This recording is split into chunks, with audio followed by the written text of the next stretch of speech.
Next, we're going to have a bit of a taste of the role of a national laboratory. So the Idaho National Laboratory is one of the Department of Energy's national laboratories, and they play a critical role from research, development, commercialization.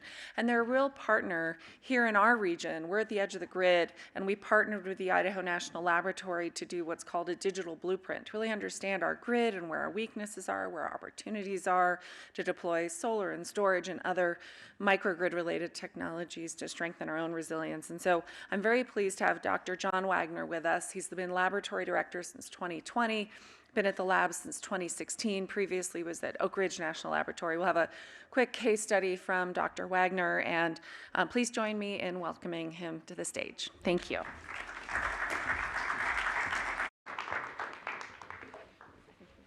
Thank you so much, Amy.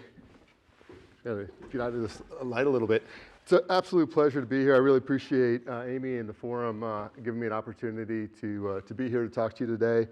As was noted, to talk about the national laboratories, particularly Idaho National Laboratory, and the role that we can play in the energy transition. I imagine a number of you in this audience are not necessarily familiar with national laboratories, so let me just kind of ground set a little bit on that. So there are 17 Department of Energy national laboratories. A number of them are Office of Science laboratories, so focused on basic science, basic research. 3 of them are applied energy laboratories. Idaho National Laboratory is one of those, focused on nuclear energy, and I'll talk obviously more about that. One is focused on renewable energy, the National Renewable Energy Laboratory, and there's another applied energy laboratory, National Energy Technology Laboratory, focused more on carbon solutions. And all of us work together. We also, all work for the Department of Energy. So I'm going to focus again on Idaho National Laboratory. It happens to be about 2.5 hours due east of here. And I think Letitia mentioned that it's the first time she's been in Idaho. I've been here about 6 years and absolutely love living here in the state of Idaho. That's not where I want to be. That's not either. So we're sort of in a backward way here.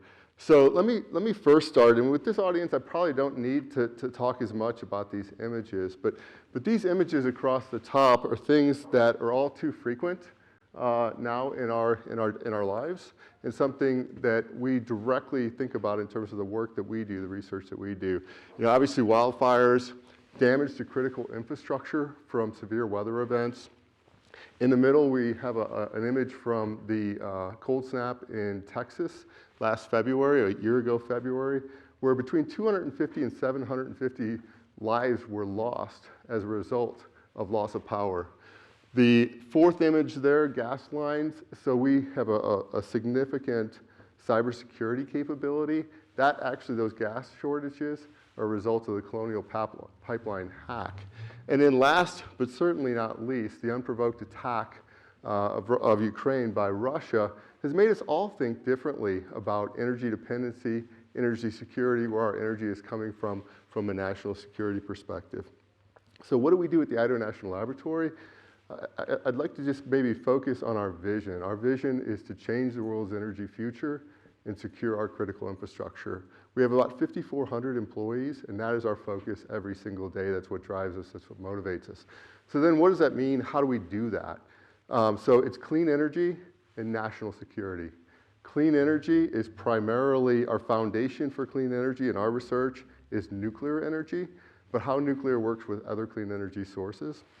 And then on the national security side, we do a whole lot of different things, but what I'd like to focus on here is security of our infrastructure, particularly think about security of our energy infrastructure, cybersecurity, and physical security. I'm going the wrong way every single time here. There we go. Thanks. So we have a very different, and many of you share it, I think, a very different vision of our energy future and our energy infrastructure future. We think about not just energy producing electricity, but we think about how we're going to have a clean, integrated energy infrastructure. So what does that mean?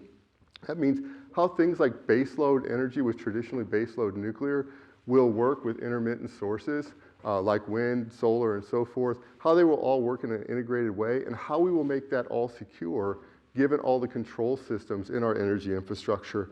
And a lot of times people think about nuclear energy as electricity, But if we're really going to achieve deep decarbonization, by the way, let me pause and just note something controversial perhaps for this audience is, in my opinion, we cannot achieve deep decarbonization of this nation or the planet without a significant amount of nuclear energy. Okay, so we can talk about that maybe on a break or something. So we also think about nuclear beyond just electricity, how we decarbonize energy-intensive operations like industrial processes. Of course, earlier there was a discussion about how we should electrify everything. Where is that electricity all going to come from? Again, energy-intensive industrial processes will need nuclear energy. Generating hydrogen, how are we going to do that cleanly? And how is all of these energy sources going to work together to do that? There's a lot of different opportunities as well in terms of taking products and basically upchaining them in terms of higher value. Even think about how we might use carbon for other opportunities. So I also want you all, I'd like to make sure that you would leave here today. So nuclear is not 2 decades away or even a decade away. We are taking steps right now at the Idaho National Laboratory to ensure that multiple nuclear reactors can be deployed in the early 2030s. Also, you might think about nuclear as gigawatt scale, 10 years to build, these big massive projects.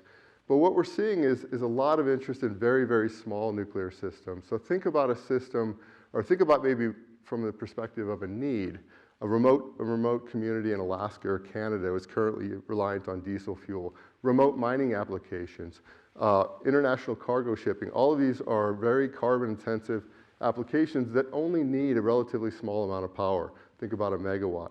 So a lot of our interest in the reactors that we will be demonstrating on our site in the next 3 years are on the scale of a megawatt or less to demonstrate that ability. So think about a small power system that could run 10, 15 years and not need to be refueled. So we're working to demonstrate those. Then think about larger systems, which is further out there. The NuScale technology, a small modular reactor, will be demonstrated on our site in 2029 on the scale of several hundred megawatts. And then another project I'd like to bring to your attention in Wyoming, the TerraPower Natrium reactor, where what they'll do there is repurpose a current coal site. So we talk about jobs and communities and how they'll be affected as we shut down coal sites. If we can show that we can use that infrastructure and provide jobs, replace coal with nuclear, it's almost a perfect fit. And so that project will come online in 2028 and hopefully be a template for what can be used in other sites where coal and natural gas plants are currently. The last thing I wanted to leave with you is our efforts at the laboratory to achieve net zero. So I've been lab director for about 1.5 years, and as I took over and I looked at our mission, clean energy, infrastructure security, all of these sort of things, and then I looked at our operations. Our site is 890 square miles. So that's almost 3/4 of the size of the state of Rhode Island. We have 5,400 employees, as I mentioned. We have over 600 vehicles.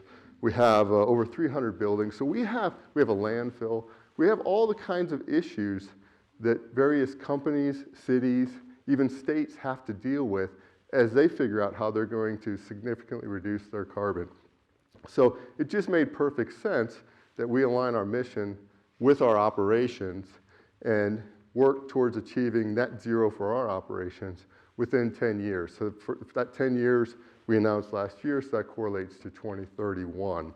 And we're actively working to do just that, addressing where is our electricity going to come from.